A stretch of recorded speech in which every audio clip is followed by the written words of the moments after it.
بەریتانیا ژمارەی پێوانەی لە دانانی پانێڵی وزەی خۆر و سیستمی گەرمکردنەوەدا تۆمار کردووە بەپێی ئاماری کۆمپانیای MCS کە ئەو دەستگایی بەرهەمە کەم کاربۆنیەکان لە ماڵان و شوێنە بازرگانەکاندا پەسەند دەکات. لە سەرەتای ئەم ساڵەوە زیاتر لە 120,000 پانێڵی خۆری دامەزراندووە و مانگانش بە شێوەیەکی گشتی زیاتر لە 3,000 سیستمی گەرمکردنەوە دادەنێت. حکوومەتی بەریتانیا باڵێنیدا تا ساڵی 2035 توانای بەرهەمێنانی وزە لە تشکی خۆر بگاتە 7 گیگاوات و تا ساڵی 2028 دانانی سیستمی گەرمکردنەوە بەو وزەیە بگاتە 600,000.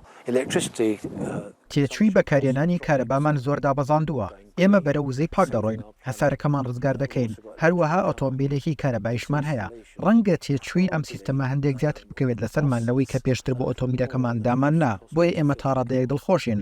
بەڵام تەنانەت لەگەڵ بودجێ حکوومەتیشدا پێشەکی تێچووی پانێڵی خۆر و سیستمی گەرمکردنەوە لە توانای زۆر کەسدانیە بە تایبەتی کە هەڵاوسانی ئابووری لە بەرزبوونەوەدایە.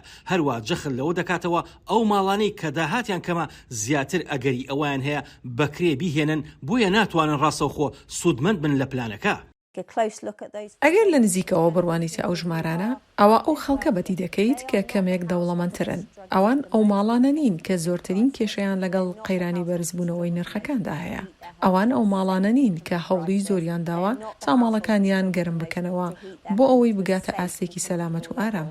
پێدەچێت کەمێک کەمتر لە 18,000 سیستمی گەرمی لە نیوەی یەکەمی ساڵی 2023دا دانرابن بەهۆی ئەو پلانی حکوومەتەوە. بەڵام لیژنەیەکی پەرلەمانی بەریتانیا بۆی دەرکەوت وەرگرتنی ئەو یارمەتیانە کەمترە لەوەی چاوەڕوان دەکرا.